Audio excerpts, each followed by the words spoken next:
नमस्कार दोस्तों। मार्गशीर्ष मास के शुक्ल पक्ष की एकादशी को गीता जयंती मनाई जाती है। गीता केवल एक धर्म ग्रंथ ही नहीं बल्कि यह एक जीवन ग्रंथ भी है जो हमें पुरुषार्थ की ओर अग्रसर होने की प्रेरणा देती है। शायद इसी कारण से हजारों साल बाद आज भी यह हमारे बीच प्रासंगिक है। गीता की उत्पत्ति के इस दिन को गीता जयंती के तौर पर मनाया जाता है। गीता जयंती के दिन श्रीमद् भगवद गीता का पाठ किया जाता है और देश भर में भगवान कृष्ण और गीता की पूजा की जाती है। बता दें, श्रीमद् भगवद गीता में कुल 18 अध्याय हैं, जिनमें 6 अध्याय कर्म योग, 6 अध्याय ज्ञान योग और आखिर के 6 अध्याय भक्ति योग पर आधारित हैं। गीता जयंती की कथा इस प्रकार है। महाभारत के दौरान कश्मकश में फंसे अर्जुन जब अपने सगे संबंधियों को युद्ध क्षेत्र में अपने सन्मुख देखकर युद्ध करने से इनकार कर देते हैं, तब श्री कृष्ण समय के चक्र को कुछ समय के लिए रोक देते हैं तथा अर्जुन को कर्म व धर्म का ज्ञान देने के लिए श्री गीता जी का ज्ञान देते हैं। वह अपने दुर्लभ स्वरूप का भी दर्शन करवाते हैं।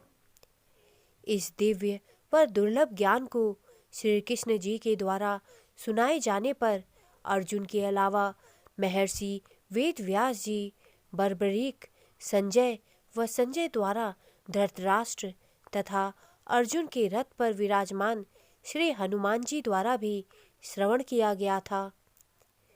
श्री कृष्ण द्वारा यह श्री गीता रूपी दिव्य ज्ञान कुल 700 संस्कृत के श्लोकों के रूप में दिया गया है। गीता उपदेश में भगवान श्री कृष्ण जी ने अर्जुन से धर्म, कर्म, ध्यान, भाव, भक्ति और पुरुष चेतना आदि का विस्तृत वर्णन किया है। भगवान श्री कृष्ण जी कहते हैं, हे अर्जुन, अपने आप को इस भव बंधन से मुक्त करो, कर्मशील बनो, ज्ञान की खोज में रहो, मेरा ध्यान करो, मैं ही तेरा पालनहार हूँ। कर्म करने से मैं भी बंधा हूँ। अगर मैं कर्म ना करूँ तो सारी सृष्टि नष्ट हो जाएगी और फिर मुझे इस पृथ्वी पर अवांछित लोगों को लाना होगा जो श्रेयस्कर नहीं है। अतः कर्म करो, अपना कर्म, धर्म सब मुझे अर्पित करो। गीता उपदेश मानव उत्थान के लिए कही गई थी और जीवन में इसका नित अध्ययन करना चाहिए। कलयुग में मानव जीवन के लिए गीता पथ प्रदर्शक है। भगवान श्री कृष्ण जी कहते हैं, भक्ति बाल्यकाल से शुरू करनी चाहिए, क्योंकि मृत्यु के समय मुझे स्मरण करना मनुष्य जाति के लिए अति दुर्लभ है। गीता पुरुषार्थ की ओर हमें अग्रसित करती है, अतः गीता के उपदेश का अध्ययन प्रतिदिन करना चाहिए।